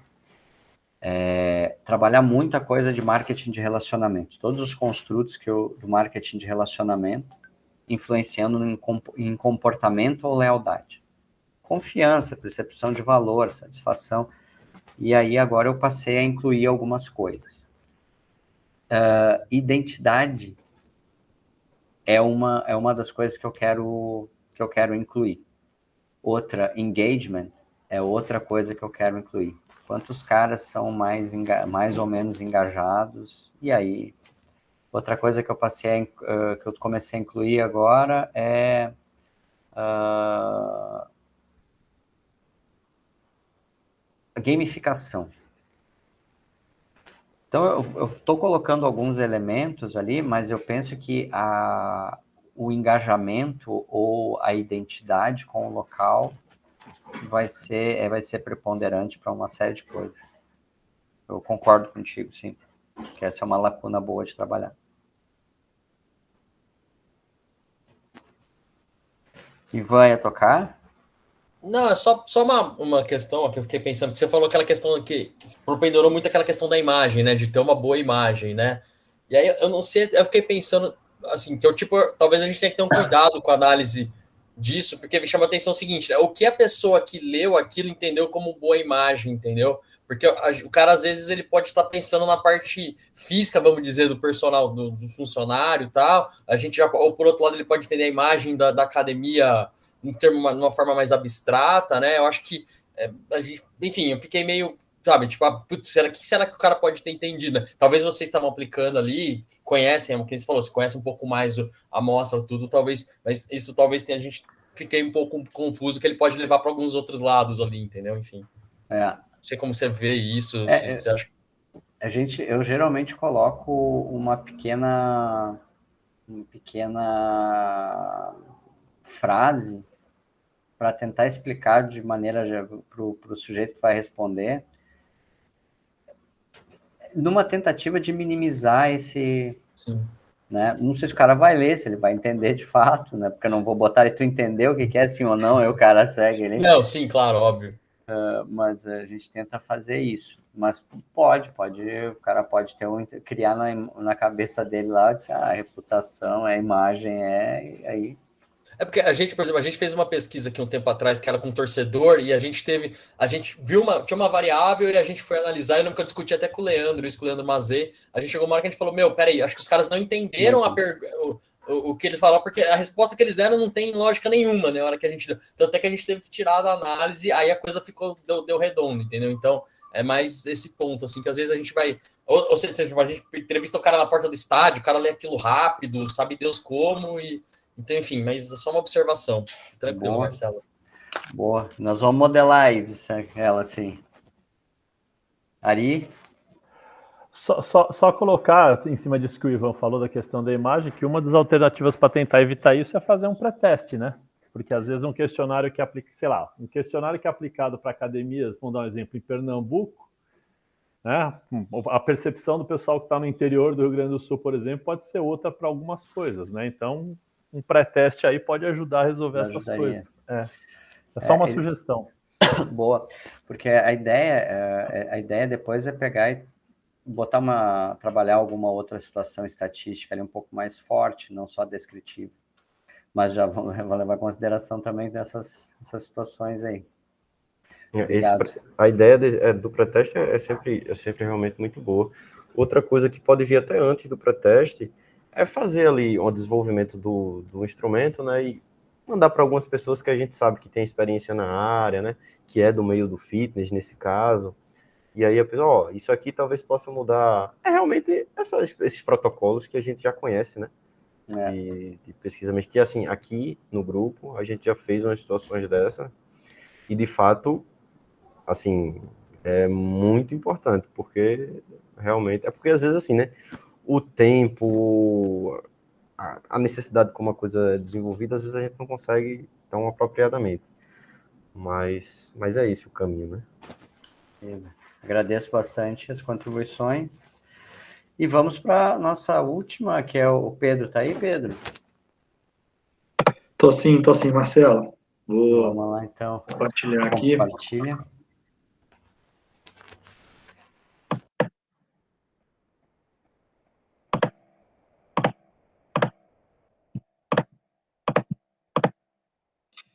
Veja, por favor, se vocês estão vendo. Sim, tudo certo. Certo? Tá. Podemos começar? Por favor. Maravilha. Boa tarde a todos. Boa tarde aí, Marcelo, os demais também. Primeiro, obrigado pela presença. E queria fazer outro agradecimento, né, ao Ivan aí, principalmente. Obrigado por também ter possibilitado aí a troca do meu horário, tá, Ivan? Obrigado mesmo. Então, o que a gente vai apresentar agora para vocês, até saindo um pouco do mercado fitness, né? Mas uma outra temática, mas que também pode ser vista para o mercado fitness. Inclusive, já tem algumas empresas do mercado fitness que executam a questão do patrocínio, enfim.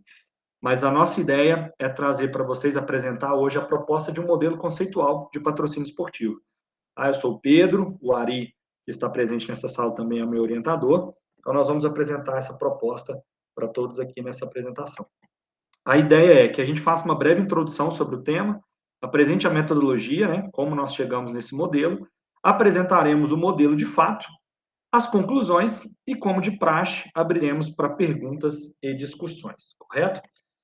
Então, nesse primeiro momento, o patrocínio, né, patrocínio esportivo em si, ele é uma ferramenta muito utilizada, né, uma ferramenta de marketing esportivo muito utilizada tanto por organizações esportivas, para fins principalmente de captação de recursos nos seus projetos, seja eles equipes esportivas, atletas, eventos, e também utilizado por empresas de diversos setores, seja elas privadas, seja elas públicas, com o objetivo de alcançar os seus consumidores, de atingir os seus consumidores-alvo, ou seja, empresas utilizam do esporte e utilizam dessa ferramenta de patrocínio para atingir os seus consumidores com diversos objetivos específicos para isso. Para vocês terem noção do tamanho, né, desse mercado, a IEG, uma das principais instituições que pesquisa patrocínio esportivo no mundo, apontou que em 2008 foram gastos aproximadamente 46 bilhões de dólares em patrocínio. E, recentemente, né, como todos sabem, a pandemia, ela reforçou ainda mais, eu digo ainda mais, porque essa importância já era vista e já vem sendo discutida há muito tempo, mas ela reforçou ainda mais a importância de uma gestão de patrocínio eficiente e eficaz. Vocês devem ter visto aí diversas notícias de quebra de contrato de patrocínio, suspensão de contratos de patrocínio, inclusive encerramentos, né, de diversos contratos de patrocínio, e uma boa gestão de patrocínio poderia ter mitigado todos esses efeitos. E, além disso, a gente sempre reforça que as discussões acadêmicas, porque o modelo que nós estamos propondo é um modelo acadêmico, né, ela deve acompanhar o mercado e deve oferecer subsídios para que o mercado possa atuar cada vez mais de forma profissional no que diz respeito aí ao marketing, propriamente ao patrocínio esportivo. Então, esse modelo que nós vamos trazer, ele tem, esperamos nós, né, que ele tenha essa aplicabilidade também no mercado. Tá? Quando a gente fala de patrocínio, e é importante nós fazermos esse resgate, tá? A gente apresenta aqui um diagrama, né, apresentado por Rian e Farri, em 2012, que ele representa a evolução do pensamento do patrocínio esportivo nas últimas décadas, tá? Então, nós temos lá, antes dos anos 80, o patrocínio como filantropia, ou seja, o patrocínio ele é utilizado como um presente, né? Nós temos a abordagem filantrópica, onde as empresas doavam, né, dinheiro para as entidades esportivas. A partir dos anos 80, se começa a entender o patrocínio como investimento, tá? E a gente tem o que nós chamamos de abordagem centrada no mercado. Então, as empresas começam a enxergar o patrocínio como investimento, e a partir ali dos anos 90, início dos anos 90, começa a se enxergar o patrocínio como um significado, ou seja, existe um significado naquele patrocínio, existe duas entidades que se correlacionam, né, patrocinado e patrocinador, e nós temos aí a abordagem que nós chamamos de abordagem onde o consumidor está no centro, ou seja, as empresas começam a entender que o patrocínio tem um significado para aquele consumidor e aquele consumidor consegue enxergar aquele patrocínio. Posteriormente, no final dos anos 90, nós começa-se, né, a abordagem que nós chamamos de abordagem estratégica, onde o patrocínio se torna uma vantagem competitiva. As empresas começam a entender que o patrocínio pode ser uma vantagem competitiva naquele mercado que ela está inserida. E aí começam a praticar cada vez mais essa ferramenta para que se obtenha essa vantagem, inclusive, sobre os seus concorrentes. E no início dos anos 2000, até os dias atuais, nós temos o que nós chamamos de o patrocínio, né? O momento onde o patrocínio é a interação, ou seja, é um ambiente de relacionamento, é uma abordagem de relacionamento, onde você tem ali um patrocinado um patrocinador e eles se relacionam entre si e existe toda uma cadeia que envolve esse ecossistema. Então, nós temos esse patrocínio como essa interação entre duas entidades. Obviamente, pessoal, e vocês podem poder observar aí nesse diagrama, que mesmo nos dias atuais, nós temos também ainda empresas e, inclusive, entidades esportivas que entendem ainda o patrocínio, que existem resquícios ainda do patrocínio como doação, como filantropia. Isso existe, principalmente em projetos menores, em cidades menores. Aí nós falamos nas últimas apresentações, né? O Marcelo e o pessoal apresentou o mercado fitness em cidades pequenas. O patrocínio esportivo não é diferente. O patrocínio esportivo, quando ele é utilizado em cidades menores, você ainda consegue verificar aí resquícios, né, do patrocínio como filantropia, correto? E quando a gente faz, né, todo esse levantamento histórico do patrocínio, surgiu a seguinte pergunta. E aí, pessoal, essa pergunta, ela surgiu tanto no meu mestrado, quanto agora no doutorado. O que nós vamos apresentar para vocês é um dos resultados do meu projeto de doutorado, que eu faço com o professor Ari na USP, mas no mestrado, que eu também fiz com o professor Ari, e também na temática de patrocínio esportivo, no caso do mestrado, era patrocínio esportivo na indústria running, de corrida de rua, e agora no doutorado, patrocínio esportivo no ambiente do voleibol.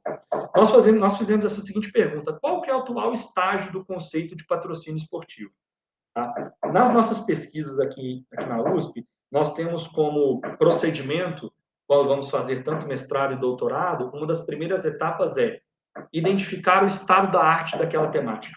E isso foi feito em 2015, na época do meu mestrado, e quando nós fizemos esse estudo do estado da arte, nós também, em 2016, na minha dissertação de mestrado, nós propusemos um modelo que nós chamamos de modelo simplificado de conceituação de patrocínio esportivo, né, que nada mais é um modelo no qual apresenta as duas entidades que fazem parte desse patrocínio, ou seja, o patrocinado e o patrocinador, no qual o patrocinador ele investe dinheiros e recursos no patrocinado, em contrapartida, o patrocinado oferece o direito de exploração comercial.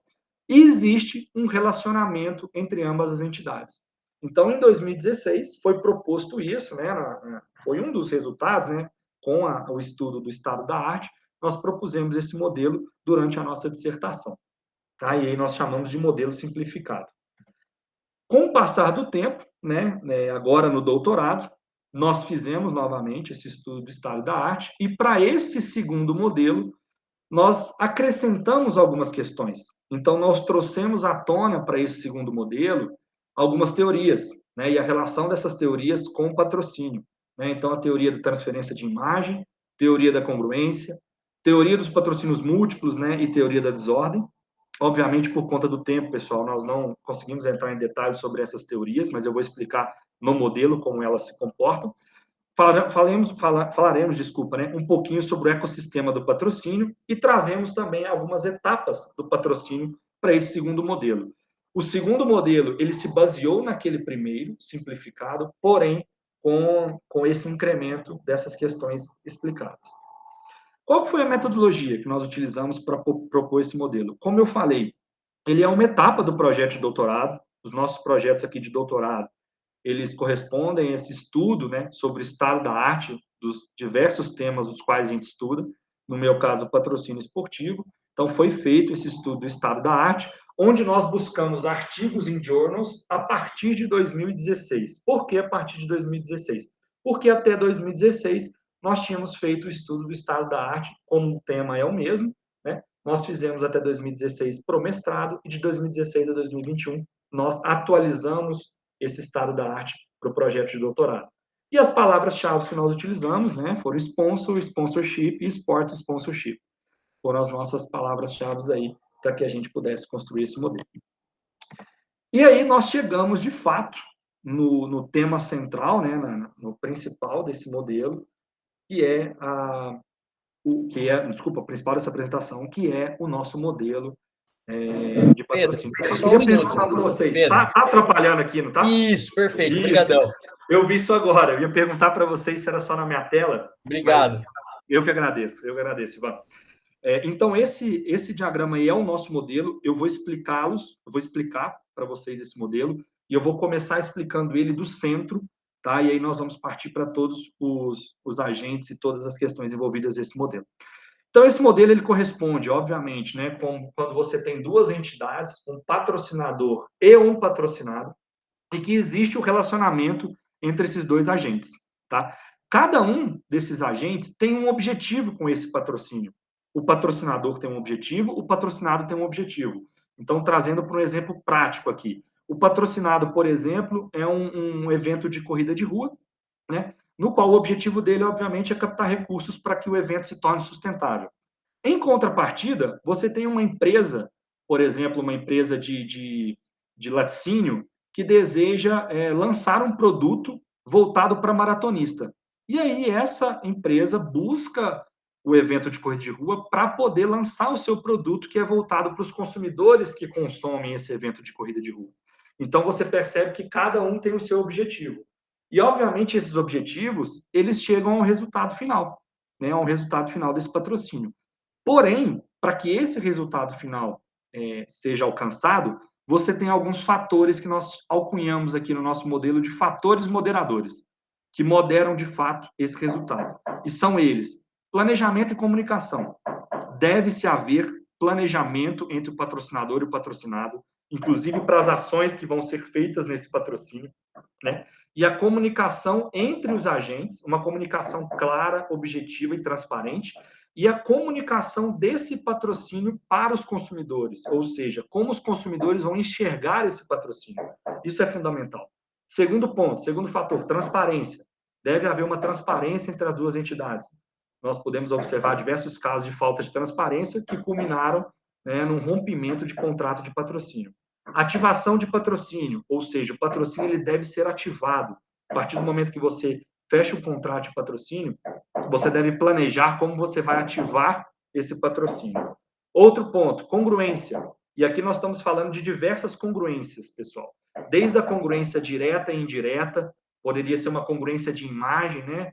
A imagem do patrocinador, ela tem congruência, ou seja, ela tem similaridade com a imagem do patrocinado.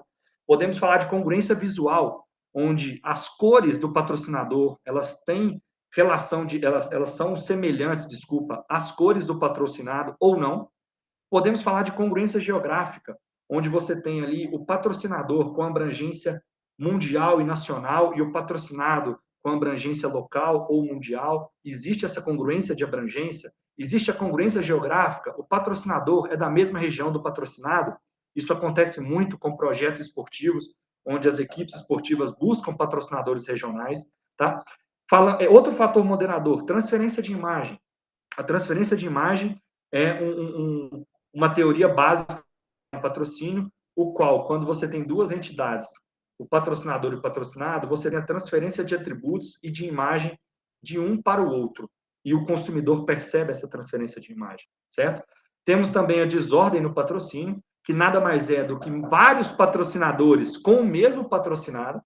E aí a gente fala de duas teorias que se complementam, né? Que é a teoria dos patrocínios múltiplos, ou seja, um patrocinado, ele detém diversos patrocinadores, só que no momento que você detém diversos patrocinadores, você pode causar uma desordem de patrocínio.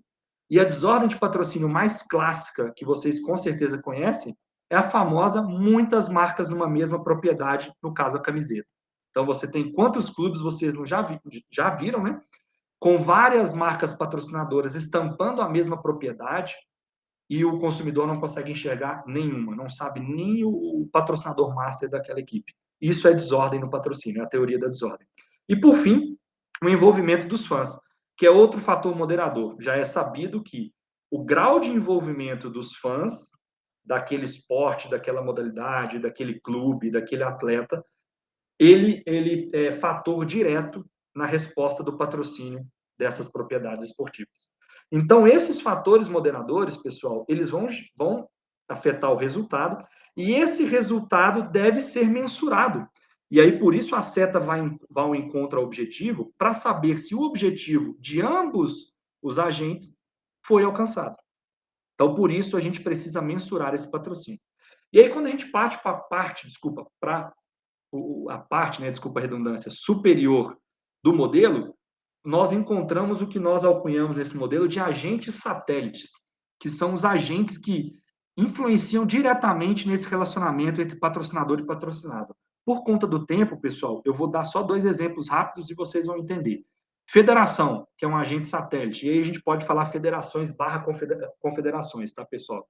Não necessariamente só federações. A federação hoje ela detém, por exemplo, o calendário das modalidades esportivas, né? Falando do ponto de vista de modalidades de alto rendimento, as federações elas detêm esse calendário.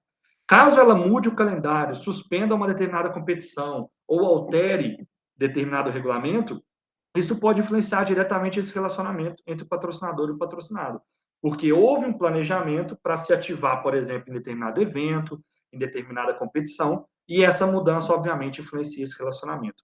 Outra questão, mídia especializada ou redes sociais também, podemos colocar aqui como agente satélite junto desse arcabouço de mídia. Surge um determinado escândalo do patrocinado, e isso aconteceu recentemente, por exemplo, com o Minas Tênis Clube, né? Não sei se todos ficaram sabendo, mas um atleta do Minas, o Maurício, né, houve uma postagem, e aí esse escândalo foi publicado, né, pela mídia, e houve, obviamente, houve um estranhamento no relacionamento entre os patrocinadores e o patrocinado. Então, percebam que esses agentes satélites, eles têm influência direta nesse relacionamento, tá? E, por fim, vocês percebem que o modelo, ele está dentro de uma caixa, né, que nós dizemos, que é o contexto socioeconômico. Ou seja, todo esse ecossistema que eu acabei de falar, ele sofre influência direta do contexto socioeconômico.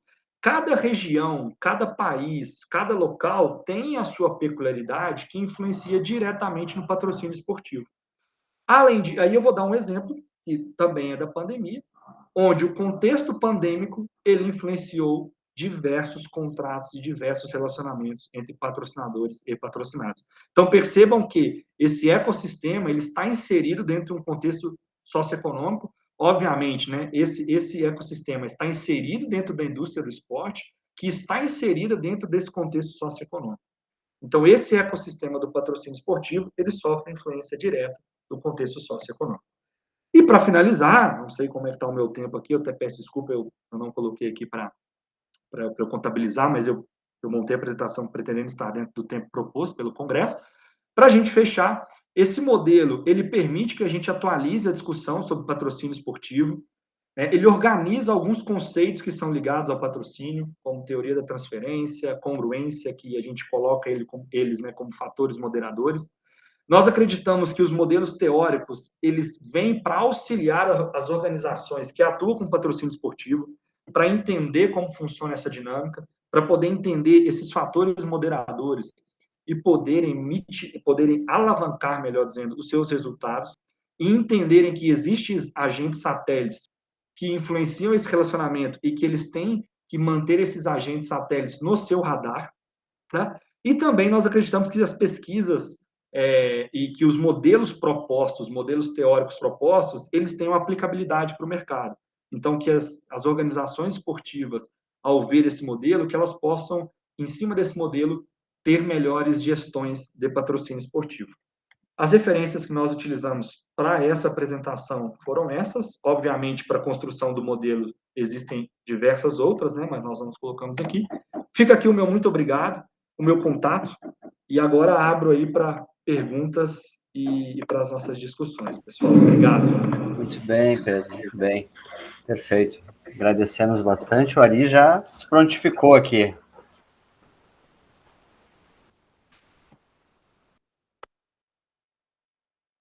Tá desligado, Ari. Tá desligado o microfone. Tá desligado, Ari. Desligado. Obrigado, Ivan. Na realidade, é só para fazer uma complementação que passou, né? Só faltou o Pedro dizer que agora ele vai a campo testar tudo isso.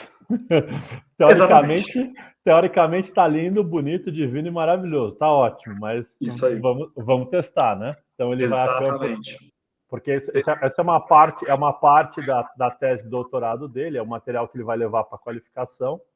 Aí, dependendo do que sair da qualificação, a gente vai a campo, a proposta é ir a campo para testar a relação clube-patrocinador, torcedor, como é que o torcedor vê isso. Então, tem toda uma metodologia aí, mas para esse momento do Congresso, quer dizer, a gente tem que fazer um recorte para apresentar, né? Isso, então, o recorte é esse. Obrigado, tá, só completando, Pedro. Obrigado. Até para contextualizá-los, tá, pessoal? O objetivo, na verdade, do meu projeto de doutorado é a gente apresentar um modelo de gestão de patrocínio, né, de entidades para equipes de voleibol. E esse modelo que nós estamos apresentando basicamente é o conceito de patrocínio. Então, esse modelo de conceito de patrocínio, ele vai ser testado para que ele seja... o de gestão de patrocínio, ele é macro, ele é maior do que esse de conceito. Ele vai pegar o modelo de conceito e vai trazer à tona para que a gente crie um modelo de gestão. E aí nós vamos estar falando de prospecção de patrocínio, aí é algo muito maior. Mas para que a gente chegue nesse modelo de gestão, é importante que a gente conceitue a ferramenta e que a gente tenha muito claro. Mas foi bem isso que o Ari disse. Nós vamos agora a campo testar de fato esse modelo. Obrigado, Ari. Pedro, esse teste é como que vocês vão fazer? Vocês têm os itens já dentro do modelo? Tem ali, tem as variáveis ali, mas das variáveis tem os itens, ou esse teste que vocês falam é um teste mais não quantitativo e mais qualitativo para explorar aquilo que tem ali? Isso, é o teste qualitativo. A gente vai para o teste qualitativo para explorar, de fato, todas aquelas teorias propostas, Marcelo. Entendi. Perfeito.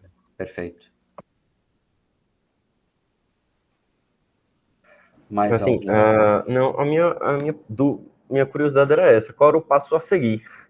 Porque é um baita modelo, né? Tem várias coisas, de fato. Mas qual era o passo a seguir de vocês? Né? Onde é que vocês iriam coletar isso? Ou se iam tentar coletar, de fato, cada um desses elementos satélites e ver essas questões moderadoras? Porque, de fato, é muita coisa, né? Mas essa curiosidade mesmo. Como é que vocês iam operacionalizar isso agora, né? Sim, Opa, desculpa, pode terminar, por favor. Não, pode ir, Pedro. Ives, obrigado, tá? Na verdade, a gente, para o nosso projeto, né, a gente vai coletar dados com os dois agentes principais, são patrocinadores e patrocinados. Aqui só um parênteses, né, lembrando que no nosso caso do mestrado, do doutorado, por conta de critério de inclusão, obviamente, a gente escolheu a modalidade de voleibol, tá? Então, vamos coletar na Superliga de vôlei, equipes femininas. Nós criamos alguns critérios de inclusão e selecionamos 8 equipes femininas, tá? E um desses critérios, que foi o principal critério de inclusão, foi a equipe ter uma manutenção do seu projeto de, no mínimo, 7 anos, porque de 7 anos para cá a Superliga mudou o seu formato, né? Então, nós mantemos esse critério. E por que nós utilizamos esse critério como um dos principais, se não o principal? Porque quando nós falamos de patrocínio, principalmente de resultados e respostas, nós sabemos que as respostas a longo prazo são mais consistentes. Então, projetos de longo prazo têm respostas melhores a patrocínio. Então, nós utilizamos esse critério de inclusão, tá, Ives? E aí, nossa ideia é coletar com as equipes de voleibol, com essas 8 equipes, com os seus patrocinadores masters e com os consumidores dessa modalidade. E aí, triangulando esses 3 dados, nós vamos chegar no nosso modelo de gestão de patrocínio. Tá? E aí nós vamos, obviamente, abordar nessas entrevistas, né? São entrevistas semi-estruturadas, em profundidade. Com os consumidores é um questionário, uma survey. Tá? E aí, triangulando esses dados, o nosso projeto, ele é qual e quant, ele é o que a gente chama de projeto concomitante, onde a gente faz coleta qual e coleta quant simultaneamente, na qual nós vamos fazer análise de conteúdo dessas entrevistas em profundidade. E com esses nessas 3 pesquisas, né, nessas 3 coletas, nós vamos abordar todas essas teorias que a gente comentou, inclusive esses agentes satélites. Joia. Baita trabalho, mas é isso aí. Pode ser que daqui a uns 2 anos, quando ele for defender o modelo, seja diferente dele. Quase acontece, isso. Né? Assim, Pedro, só um comentário. Haja fôlego, cara, meu amigo. Não tá grande. Você vai... assim, estamos no doutorado para isso, né? Exatamente, claro. Isso. Mas, cara, parabéns, assim, só para parabenizar mesmo, cara, eu acho legal essa coisa da gente propor modelo, da gente ter essa ousadia ainda mais no doutorado, né? Cara, doutorado é isso, né? Tipo, é pegar e propor alguma coisa, jogar lá, vamos ver depois o que acontece, dá certo, não der, aí a gente, é outra discussão, mas, cara, parabéns, boa sorte no estudo aí, que vai precisar de um bom o orientador aconselha delimitar, mas o cara quer fazer, então, o problema não é meu, né? Ari, Por experiência própria, deixa. Depois o cara pega, que nem no meu caso aqui, de 16 clubes, o cara pegou 14, aí se fode depois para analisar. Exatamente. O meu ainda, pelo menos, o meu vai dar 16, porque são 8 clubes e 8 patrocinadores. Exatamente. A hora que você vê o volume de dado disso, aí você chora, mas aí depois você dá um jeito. Não, mas é parabenizar mesmo, acho que tá dando um ótimo caminho. Esse problema não é meu, o problema é dele. Já pensa no recorte, já qual que seria. Já vai pensar. Aqui a tese está aqui, ó. O outro é para o pós-doc, né? O outro vai. É bem isso. Na realidade, o modelo é um modelo teórico, né? O Pedro montou um modelo teórico, agora a gente precisa validar ele. Então, pode, que nem eu falei para vocês, pode ser que daqui 2 anos, né, mude tudo, mas. Isso.